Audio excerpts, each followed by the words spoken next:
तो बच्चों last lecture में हमने कॉलिजन स्टार्ट किया था और कॉलिजन में हमने टाइप्स ऑफ कॉलिजन देखे थे और उनमें हमने elastic and inelastic according to NCERT finish किया था। बिल्कुल बिल्कुल पक्का किया था। आगे ना आपको बताया था मैंने कि भाई कॉलिजन क्या होता है, यानी दो ऑब्जेक्ट जब कोलाइड होते हैं, कोलाइड यानी एक्सीडेंट होना, तो उसको हम कॉलिजन बोलते हैं। उसके टाइप अलग अलग टाइप के होते हैं कि दो टाइप अपने डिफाइन किए थे। पहला होता है इलास्टिक। तो इलास्टिक में हम लोग क्या बोले थे, आफ्टर कॉलिजन दोनों सेपरेट V1F और V2F अलग अलग हमें फाइंड करनी पड़े। और बात की थी कि जिसमें टोटल काइनेटिक एनर्जी और मोमेंटम दोनों कंजर्व हो उसको हम इलास्टिक बोलेंगे। दूसरा कॉलिजन था बच्चों इनइलास्टिक। इनइलास्टिक कॉलिजन में क्या होता है बच्चों कि भाई जिसमें दोनों ऑब्जेक्ट लगभग साथ साथ सेम वेलोसिटी से मोशन में आ जाते हैं और बच्चों उसमें सिर्फ और सिर्फ मोमेंटम कंजर्व होती है, टोटल काइनेटिक एनर्जी कंजर्व नहीं होती है। इसका मतलब उसमें लॉस ऑफ काइनेटिक एनर्जी होता है और वो होता है KI माइनस KF। पक्का बच्चों, ये कंक्लूजन जो मैंने किया आपको समझ में आया? और उसमें हमने अलग अलग केसेस भी देखे थे। इन इलास्टिक में नहीं देखे, पर इलास्टिक में दो केस हमने देखे। अगर mass 1 is greater than mass 2, then what happens? हाँ, अगर mass 2 is greater than mass 1, then what happens? ये बच्चों हमने क्लियर किया। यस और नो? बिल्कुल। एक्सचेंज ऑफ वेलोसिटी होता है, याद है? एक्सचेंज ऑफ वेलोसिटी होता है। अगर एक ट्रक आता है, वो साइकिल से कोलाइड होता है, साइकिल खड़ी हुई है, ऐसा है? ऐसा भी एग्जांपल दिया था। फिर दूसरा कि भी ट्रक खड़ा है और साइकिल आती है और ट्रक से कोलाइड होती है, तो साइकिल VI से आ रही है तो VI से वापस चली जाएगी, ट्रक को कोई इफेक्ट होगी नहीं। ये बातें हमने डिस्कशन में ली थी लास्ट लेक्चर। आज हम क्या देखने वाले हैं बच्चों? आज हम क्या देखने वाले हैं? आज हम देखने वाले हैं Newton's law of collision.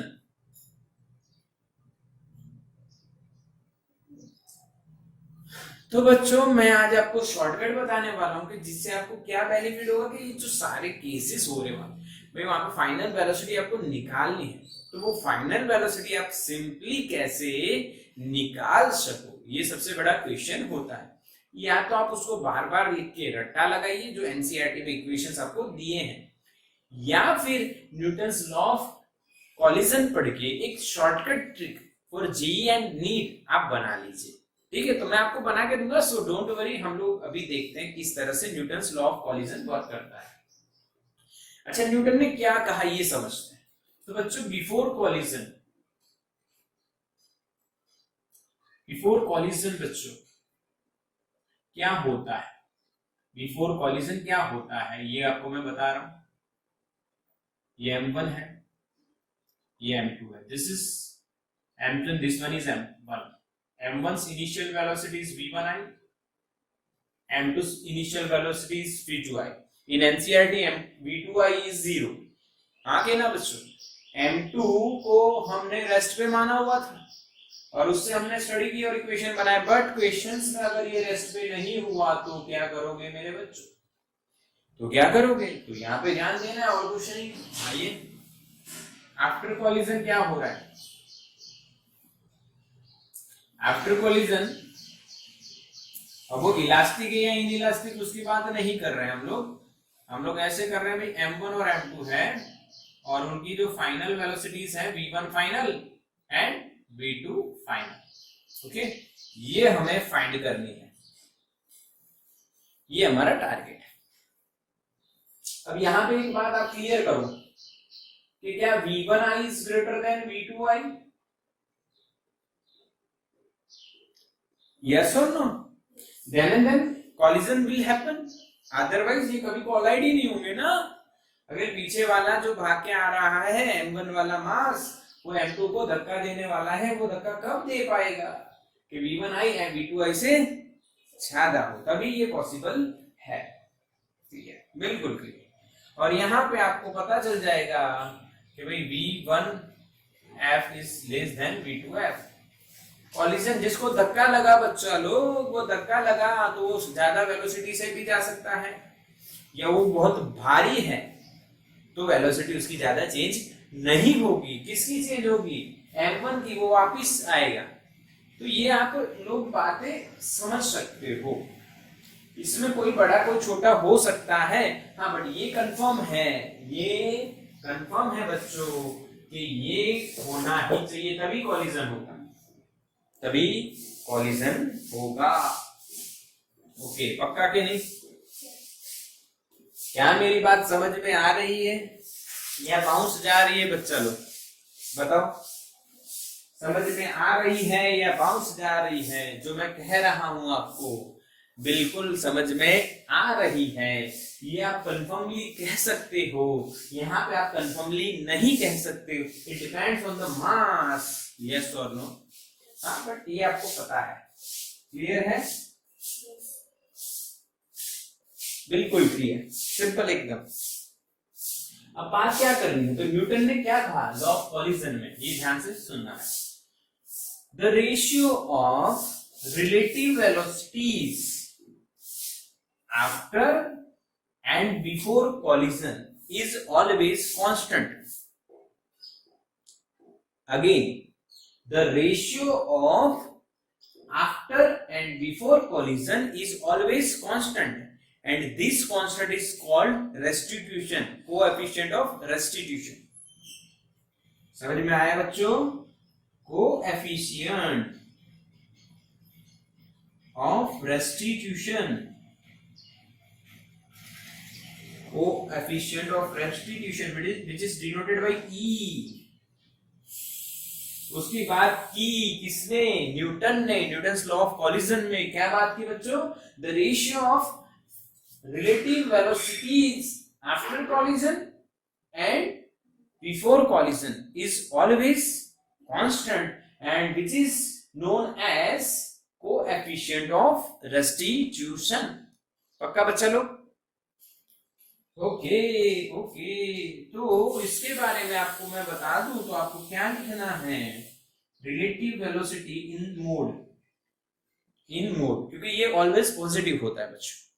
Relative velocity बड़ी छोटी हो तो आप सब्ट्रैक्शन करने में नेगेटिव आंसर आ सकता है। What is relative velocity? आपको पता है बच्चों, v2i minus v1i। Relative velocity of 2 with respect to 1, v2i minus v1i। यहाँ पे v2f माइनस v1f। यस और नो बच्चा लोग? समझ में आया ये? Relative velocity of 2 with respect to 1, v2i minus v1i। Relative velocity of 2 with respect to 1, v2f minus v1f। But mod में क्यों लिखा है? क्योंकि कोई नेगेटिव भी हो सकती है, कोई पॉजिटिव, कोई बड़ा, कोई छोटा, पता नहीं। So that we have to take mod. ये था न्यूटन्स लॉ ऑफ कॉलिजन। अब इसका यूज करके आप इलास्टिक और इनइलास्टिक की बात करने वाले हो, तो मैं यहाँ पे कुछ लिख रहा हूं, आप समझिए कि भाई फॉर इलास्टिक ई की वैल्यू 1, भाई फॉर इन इलास्टिक ई की वैल्यू 0 होती है। अगर इलास्टिक कॉलिजन होता है तो ई की वैल्यू 1 होती है मेरे बच्चों। अगर इन इलास्टिक होता है तो ई की वैल्यू 0 होती है बच्चों। आपको जल्दी से समझ में आए इसके लिए मैं एक सीधा एग्जांपल देता हूं बच्चों। इन इलास्टिक की बात करते हैं। क्या इन इलास्टिक में दोनों वेलोसिटी सेम होती है? Final velocities v1f is equals to v2f, हाँ के ना बच्चों?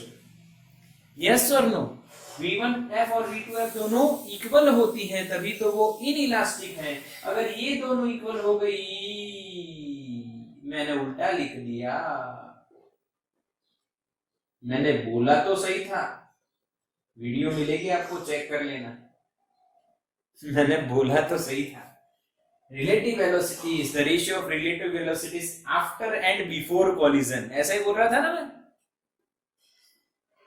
After and before collision is always constant. बोल तो ऐसा ही रहा था पर लिखने में वही हो गया, आफ्टर एंड बिफोर, यानी आफ्टर नीचे लिखा, बिफोर पहले लिखा। ठीक है भाई, तो ये ध्यान रखना है। अच्छा, अब मेरे को ये पकड़ में कैसे आया ये बता देता। देखो यहाँ पे ये इनइलास्टिक के लिए 0 होता है, जब ये दोनों सेम होंगी तो 0 कब होगा, जब ये ऊपर होगा तब। इसलिए मैंने पकड़ ली, मेरा खुद की गलती। ओके, तो यहाँ पे आपको ध्यान रखना है। सर वो इंफिनिटी हो जाता, हाँ हाँ इसीलिए ना। पर जो मैं आपको वीडियो मिलने वाली है आप देख लेना, मैंने बोला तो ऐसा ही, अगर किसी को याद है तो हाँ कह दो। क्या मैंने ई की ऐसा ही बोला कि the ratio of after collision and before relative velocities, after collision and before collision is called constant. Yes, सबको याद है, मैंने अभी अभी यही बोला था, पर लिखने में मैंने उल्टा लिख दिया था। ठीक है, कोई दिक्कत नहीं। अब देखो फॉर इन इलास्टिक 0 कैसे होता है, क्योंकि ये दोनों सेम हो जाएगी तो आंसर क्या आएगा 0। और फॉर इलास्टिक 1 क्यों होता है, क्योंकि इन दोनों की जो रिलेटिव वेलोसिटीज हैं वो सेम होती है, इसलिए 1 होता है। यस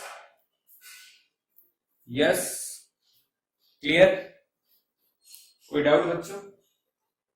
यस यस, बिल्कुल क्लियर। अब क्या करते हैं, प्रैक्टिकली क्या होता है? प्रैक्टिकली कुछ होता है भाई, प्रैक्टिकली क्या होता है? प्रैक्टिकली बच्चों ई की वैल्यू 0 या 1 के बीच में होती है।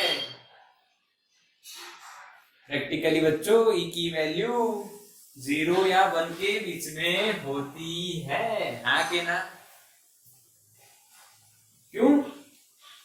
क्योंकि कहीं ना कहीं कुछ ना कुछ होता है गड़बड़, थोड़ा बहुत लॉस होता रहता है, कुछ ना कुछ गड़बड़ होती है। वो प्रैक्टिकली ई की वैल्यू 0 और 1 के बीच में होती है, क्योंकि ये आइडियल कंडीशंस।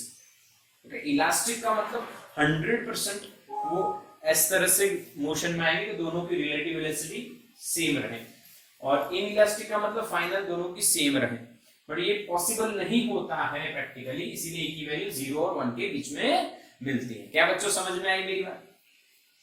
हाँ के?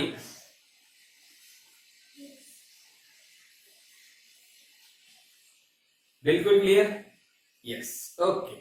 अब मैं बात करता हूं इनकी वेलोसिटीज की, v1 final and v2 final, जो हमने लास्ट लेक्चर में देखी थी। लास्ट लेक्चर में हमने देखी थी for elastic and for in elastic देखी थी ना। याद ना हो तो टेक्स्ट बुक लेके बैठ जाइए, टेक्स्ट बुक में आपको सारे इक्वेशंस मिल जाएंगे, बट वो इक्वेशंस आपको जेई नीट के लिए, दिस इज फॉर जी और नीट, आप किस तरह से याद रखना है वो ट्रिक बताता हूं, ध्यान से देखिए। ये दोनों हमें पता है, इनिशियल वेलोसिटीज हमें पता है, उनके मासेस भी हमें पता है, यानी ये 4 चीजें हमें पता है और ये 2 चीजें हमें निकालनी। तो फॉलो द ट्रिक। सबसे पहले देखिए v1i प्लस v2i, यहां पे v1i प्लस v2i। बच्चों समझ में आया? क्या ये आप याद रख सकते हो? सब लोग नोटबुक में लिखो, फॉलो करो मेरे को, फॉलो मी।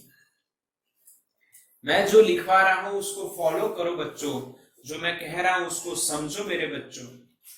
हाँ, ऐसे लिखो, प्रैक्टिस दिस मोर देन 5 और 6 टाइम्स। पहले मैं बता रहा हूं, ये देखो, लिखते जाओ साथ साथ। लिखा सबने? हाँ के ना? सबने लिखा बच्चों? मैसेज करो, लिखा के नहीं? क्या आप लोगों ने इस तरह से लिखा बच्चों? फटाफट लिखो। यस, लिखा लिखा। अब देखो क्या करना है आपको, नीचे डिनोमिनेटर में total mass of the system, यानी दोनों बॉडी का मास का एडिशन हो जाएगा, ये भी लिख दो। क्या बच्चों इतना याद रह गया? क्या बच्चों इतना याद रह गया आपको? बिल्कुल समझ में आना चाहिए। यस। अब न्यूमेरेटर्स जो है उनको याद आपको रखना पड़ेगा, नहीं तो फिर इसको सॉल्व करना पड़ेगा आपको पूरा डिटेल में। Law of conservation of momentum लगा के पूरा आपको सॉल्व करना पड़ेगा, बट इससे बढ़िया आप सिंपली इसको याद रख लीजिए। अच्छा, अब यहाँ पे देखो याद रखना है, मैं ट्रिक बताता हूँ। 1 है तो 1 वेलोसिटी है तो 1 की वेलोसिटी पे जाके सब्ट्रैक्शन करने का, 2 है तो 2 की वेलोसिटी पे जाके सब्ट्रैक्शन करने का। याद रहा? ये ट्रिक है बच्चों, this is the trick to remember this equations. 1 की वेलोसिटी फाइंड कर रहे हो तो 1 की वेलोसिटी पे जाके सब्ट्रैक्शन करने का। लिख लो, लिख लो, हिंदी में लिखो, इंग्लिश में लिखो, बंगाली, पाकिस्तानी नहीं, पाकिस्तानी तो कोई है नहीं, चाइनीज नहीं चाहिए, पाकिस्तानी नहीं चाहिए, ओनली इंडियंस। अच्छा, अभी लाइव क्लास है अभी, और फिर अगर मेरा वीडियो वायरल हो जाए तो सब लोग देखने लग जाए, मैं फेमस हो जाऊं शायद। दैट इज, जो भी बच्चे हैं अपनी लैंग्वेज में लिखो, अपनी लैंग्वेज में लिखो।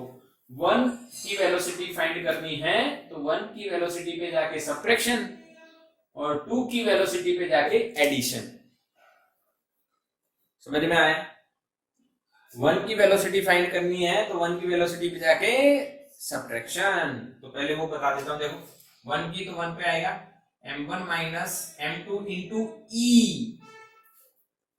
2 की वेलोसिटी, ये क्यों करना है ये तो समझना नहीं है, आपको याद रखना है अभी, because this is the solution of this equations. ये आप पूरा यानी सॉल्व करने के बाद ये मिलेगा।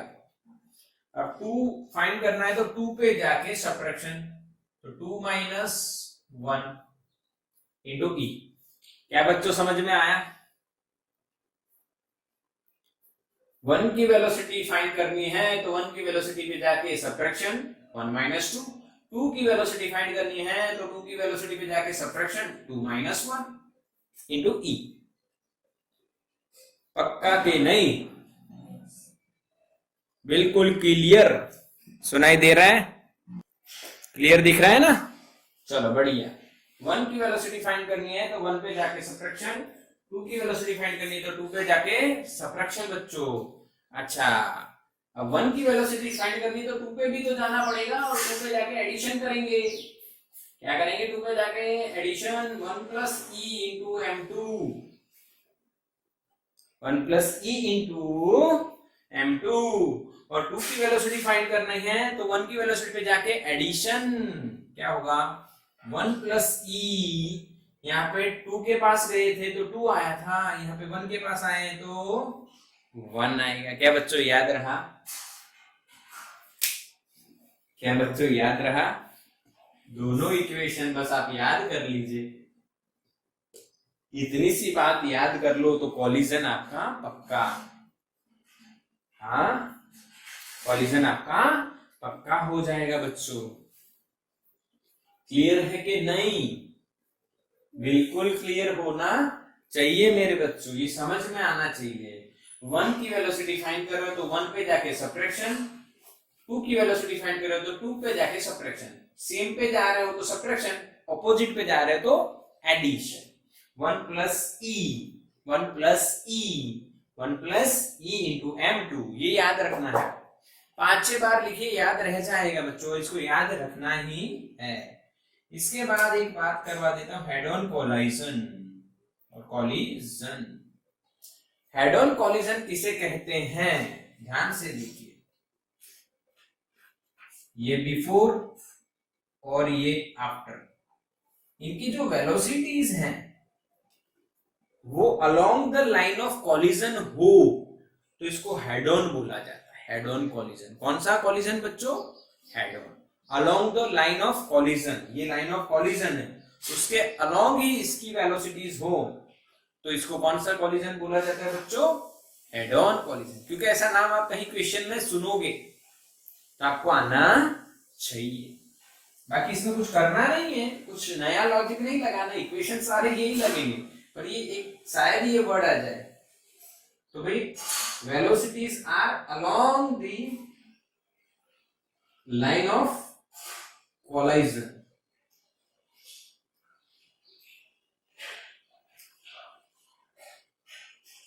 तो उसको बोलोगे आप कौन सा? Head on. और आपको हेड ऑन ही क्वेश्चन में आएगा क्योंकि वही आपको पढ़ना रहेगा। बोलो हाँ के ना बच्चों? क्लियर? क्लियर और नॉट? समझ में आ रहा है मेरे बच्चों? यस। तो इसका स्क्रीनशॉट लेना है आपको, और उसके बाद में आपको जो एनसीईआरटी में हमने इक्वेशन थियरी के टाइम पे जो डिराइव किए थे उसके बारे में बताने वाला। ठीक है, तो इसको स्क्रीनशॉट ले लीजिए आप।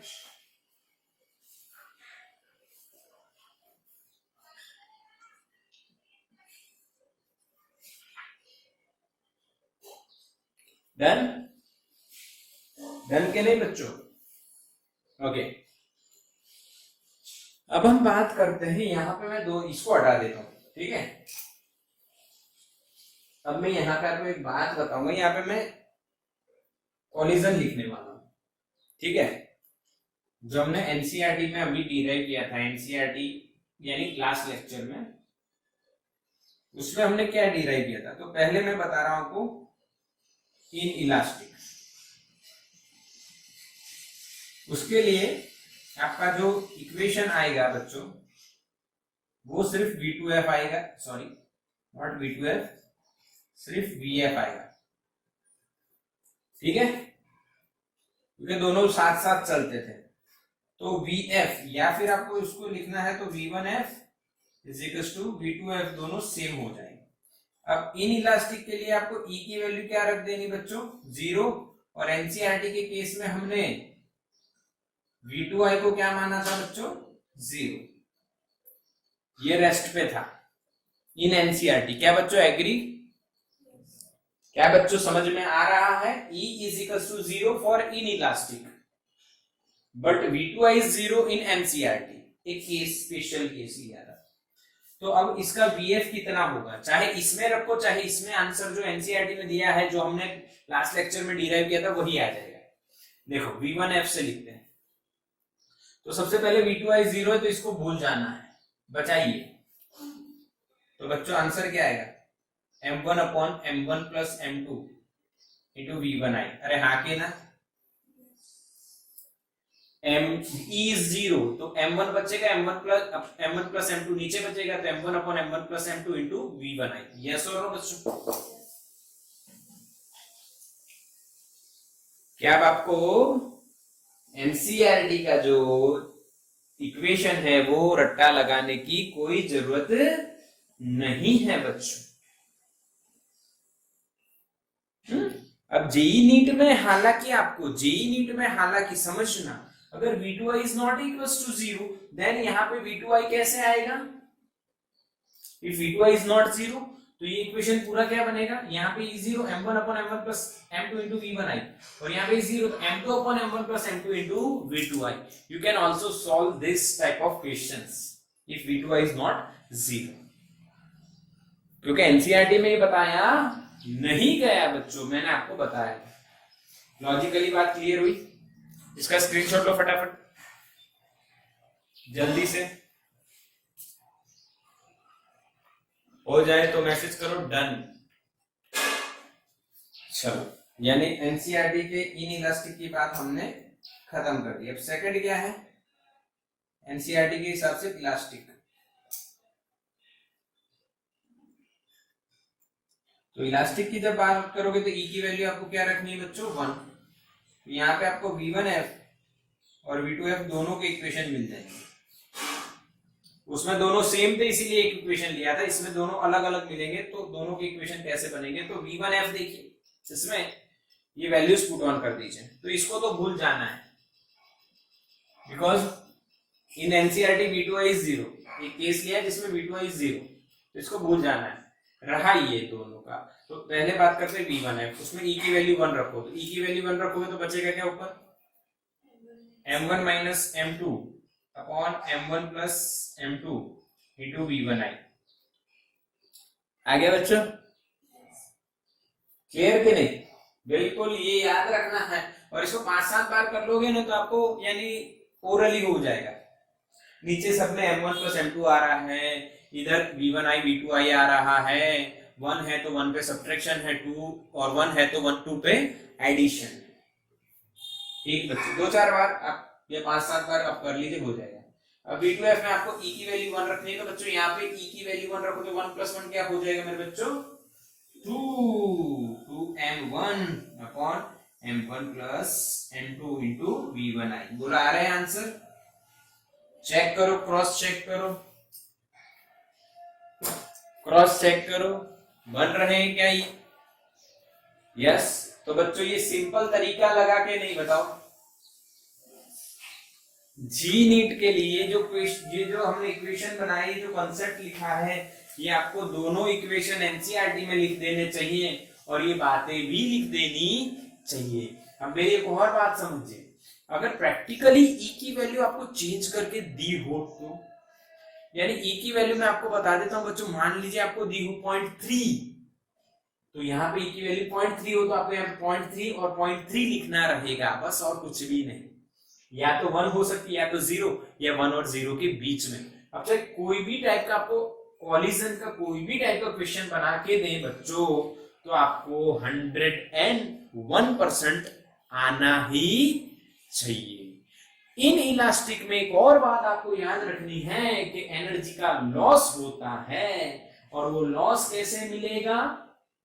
Total final kinetic energy find कर लीजिए, total initial kinetic energy find कर लीजिए, इनिशियल में से फाइनल को क्या कर दीजिए, subtract, then you will get the loss of energy.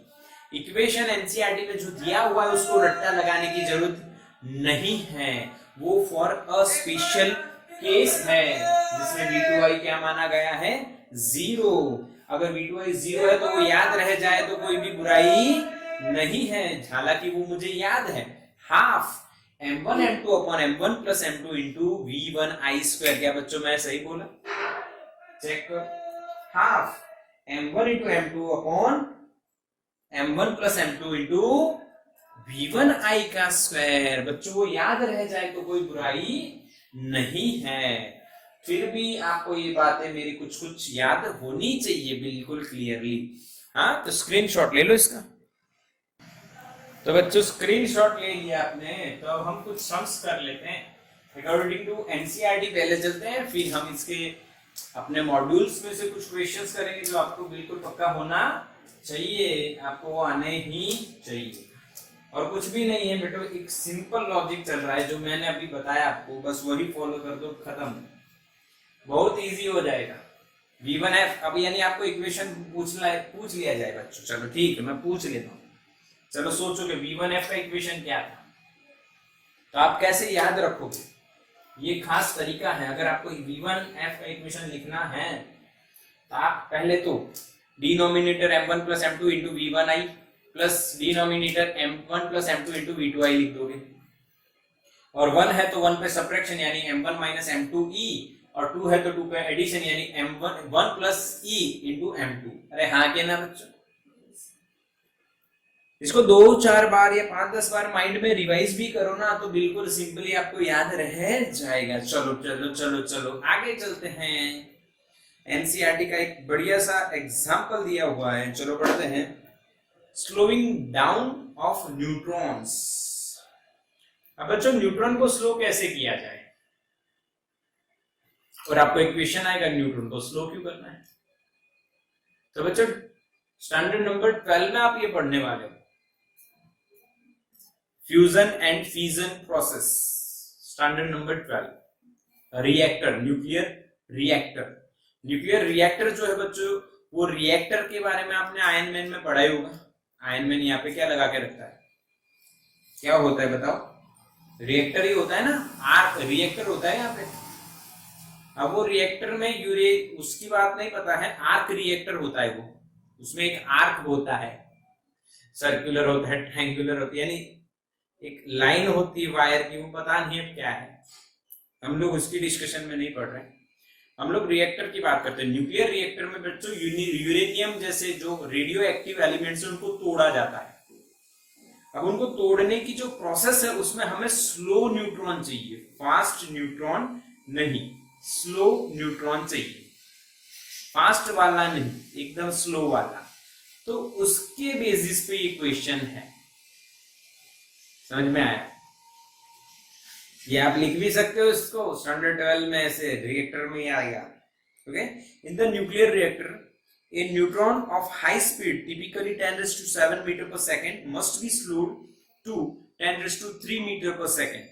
Okay, so that it can have a high probability of interacting with the isotope 90 to 235 uranium and causing it to fusion. Fusion मतलब इकट्ठा होना, fission मतलब टूट जाना. so that a neutron can lose most of its kinetic energy in an elastic collision. Elastic collision, that means E is equals to 1.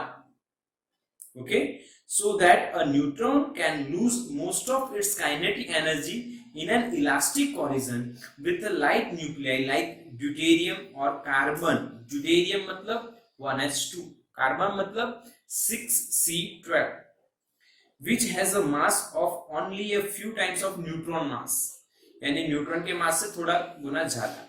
The material making up the light nuclei, usually heavy water, D2O or graphite, is called a moderator. यानी बच्चों हमें neutron की speed कम चाहिए और उनको रोकने के लिए हमें हाई ये अपने हैवी वाटर D2O और ग्रेफाइट इनका यूज करना पड़ता है और उनको हम मॉडरेटर, जो स्पीड को घटाने वाले, मॉडरेट करने वाले, that's why they are called moderator. ये पूरा चैप्टर नंबर 30 हाँ और स्टैंडर्ड नंबर 12 में आने वाला है. सो हमें अभी सिर्फ समझना है. तो हमें क्या बताना है ये बताइए. तो सबसे पहले आपको ये जो बातें की हैं उसमें एग्जाम्पल हमारा है 6.12 और कॉलिजन कहाँ है, इलास्टिक.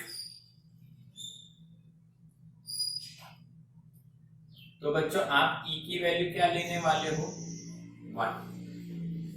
ठीक है. अब इसका इंटरेक्शन होता है किसी के साथ, न्यूट्रॉन आ रहा है, ये टारगेट है, उसके साथ ये न्यूट्रॉन आ रहा है 0 1. ओके, ये V1I है, ये V2I. टारगेट है इसीलिए उसकी वेलोसिटी क्या मानेंगे बच्चों, 0. हाँ कि ना बच्चों, मेरी बात समझ रहे हो, यस और नो. अच्छा, टारगेट में उन्होंने क्या बोला है, या तो आप ड्यूटेरियम रख लीजिए या तो फिर आप कार्बन रख लीजिए. इन दोनों में से कोई एक टारगेट है, उसको हिट करेगा और अपनी ज्यादा से ज्यादा काइनेटिक एनर्जी को लूज करता है, ऐसा आपको बताना है. ऐसा आपको बच्चों बताना है. ठीक है, क्वेश्चन समझ में आया. एक न्यूट्रॉन है बच्चों, भागता आ रहा है विथ हाई वेलोसिटी, उसका यूज करना है. उसकी वेलोसिटी कम करने के लिए हमें क्या रखा हुआ है, ड्यूटेरियम या कार्बन, और उनके साथ उसका कॉलिजन होता है तो वो अपनी ज्यादा से ज्यादा काइनेटिक एनर्जी को लूज कर देता है. आपको ऐसा बताना है. यस और नो. समझ में आया बच्चों. चलो ठीक, तो स्टार्ट करते हैं हम यहां पे. फाइनल वेलोसिटी ऑफ न्यूट्रॉन की फाइनल, न्यूट्रॉन को हमने 1 माना है तो K1 final is equal to, okay velocity बात करते हो V1 final, sorry V1 final. अब बच्चों इक्वेशन क्या बनेगा, V1I V2I is 0, so that वो वाली टर्म नहीं आएगी, याद है ना, ये भूल गए. V1I plus V2I upon M1 plus M2, M1 plus M2. यहाँ पे हम क्या फाइंड कर रहे हैं, V1F तो 1 है तो 1 पे subtraction, M1 minus M2 into E और 2 पे addition, 1 plus E into M2. बच्चों अब क्या करेंगे, E की वैल्यू रखेंगे 1 रखोगे, ये तो 0, इसको तो भूल जाना है. E की वैल्यू 1, तो आंसर क्या आएगा, M1 minus M2 upon M1 plus M2. हाँ कि ना बच्चों, समझ में आ रहा है कि नहीं, आ रहा है कि नहीं, क्लियर, समझ में आया बच्चों मैंने क्या किया, किस तरह से लाया. तो बच्चों समझ में आया कि मैंने V1F कहां से लिखा? ओके, इसको हटा दिया जाएगा, यानी आपको V1F तो मिल गया। अब आपको कितनी काइनेटिक एनर्जी लॉस करता है ये बताना है, मोस्ट ऑफ लॉस्ट करता है इसे बताना है। तो देखो, अब देखो यहाँ पे मैं क्या कर रहा हूं, इनिशियल काइनेटिक एनर्जी क्या लिखी जाएगी बच्चों? Half m1 v1 i square, half m1 v1 i square, v2 i तो जीरो लिखना नहीं है। और फाइनल टोटल फाइनल कितनी लिखी जाएगी? टोटल फाइनल में आपको मिलेगा हाफ m1, यानी 1 की बात कर रहा हूं, 1 की, फॉर न्यूट्रॉन इसकी बात कर रहे हैं, सॉरी टोटल की नहीं, for neutron kinetic energy, neutron की बात कर रहे हैं। न्यूट्रॉन कितनी लॉस कर रहा है तो उसकी बात करते हैं। तो न्यूट्रॉन की इनिशियल इतनी, फाइनल इतनी, तो फाइनल कितनी होगी? v1 फाइनल का स्क्वायर। समझ में आ रहा है ना बच्चों? हमें ऐसा बताना है कि न्यूट्रॉन कितनी काइनेटिक एनर्जी लूज कर रहा है, तो उसकी इनिशियल लिखिए, उसकी फाइनल लिख रहे हैं, तो हाफ m1 v1 फाइनल की जगह ये लिखना है और उसका square m1 minus m2 upon m1 plus m2 into v1 i, इसका स्क्वायर, इसका भी स्क्वायर। ओके, समझ में आया? दिस इज के final of neutron, this is के इनिशियल ऑफ न्यूट्रॉन। क्या बच्चों समझ में आया? मैसेज करो फास्ट, मैसेज फास्ट, जल्दी से जल्दी से। यस, बिल्कुल सिंपल है लॉजिक भाई, इक्वेशन रखें और कुछ भी नहीं, न्यूट्रॉन की बात चल रही है। अब मैं लिख रहा हूं यहाँ पे, देखो सुनो क्या, फ्रैक्शनल काइनेटिक एनर्जी जो लॉस्ट होती है वो फ्रैक्शनल, यानी कि बच्चों इनिशियल थी कितनी? 1 की बात करते हैं यहाँ पे, यानी खाली खाली किसकी बात कर रहे हैं हम लोग? न्यूट्रॉन की। और फाइनल कितनी हो चुकी है? तो इसको बोलेंगे fractional loss of kinetic energy, final upon initial. तो भाई फाइनल अपॉन इनिशियल करोगे तो क्या बच्चों सिर्फ ये बचेगा?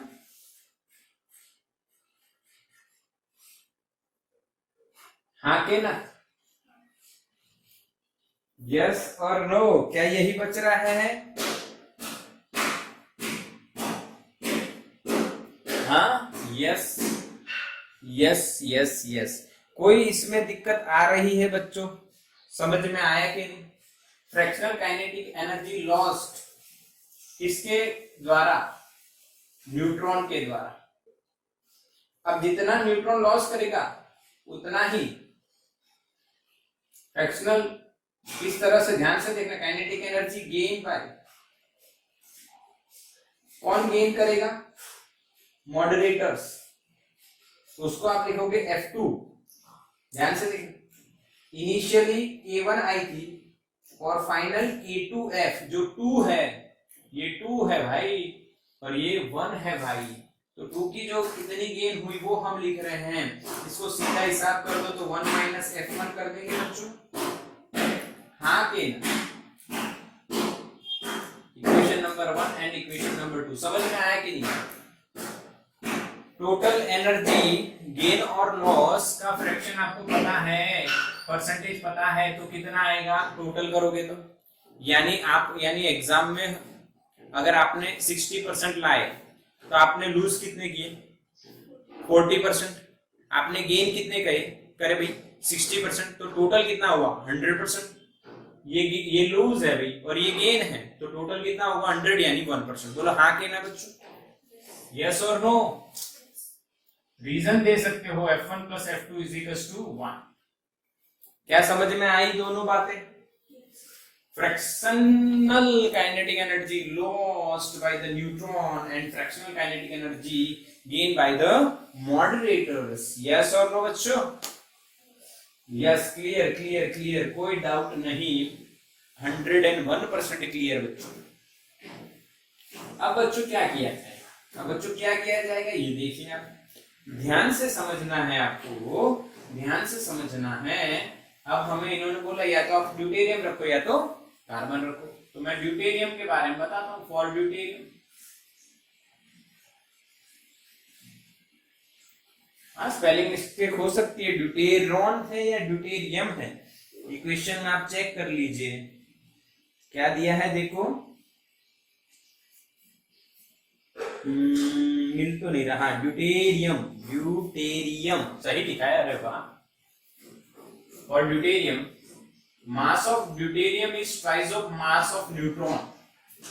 आके ना ड्यूटेरियम का जो मास होता है वो न्यूट्रॉन से 2 गुना माना जा सकता है। तो F1 इसमें क्या मिलेगा, ध्यान से देखना है, M1 माइनस M2 है, यानी M1 minus 2M1 upon M1 plus M2, यानी M1 प्लस 2M1 का स्क्वायर। तो बच्चों यहाँ पे आपका 1M1, यहाँ पे 3M1, M1 M1 कट, 1/3 का स्क्वायर 1/9 आएगा। तो F2 क्या आएगा 8/9। कैसे कैसे बच्चों, कैसे बच्चों बोलो, कैसे होगा ये, कैसे होगा?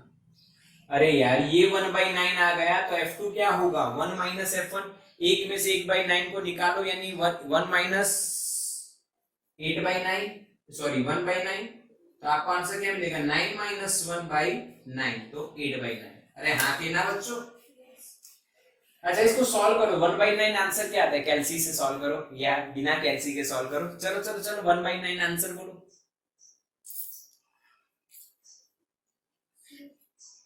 1/9 0.1111, यस 0.1111।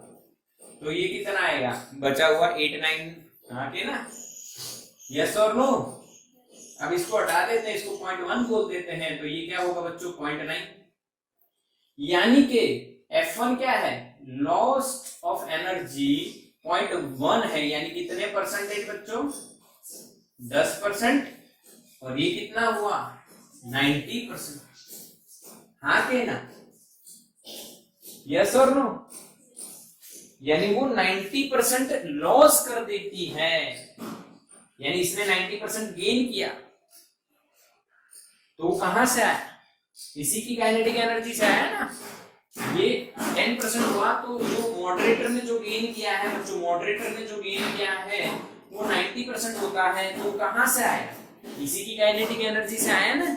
मॉडरेटर के पास तो कोई काइनेटिक एनर्जी नहीं थी, तो इसी की काइनेटिक एनर्जी से आया, और इसने इतना लॉस करा होगा तभी तो इसने गेन किया होगा। समझ में आया कि नहीं? यस और नो? क्लियर के नहीं बच्चों, समझ में आया? यस, तो इसका स्क्रीनशॉट ले लो बच्चों, स्क्रीनशॉट ले लो।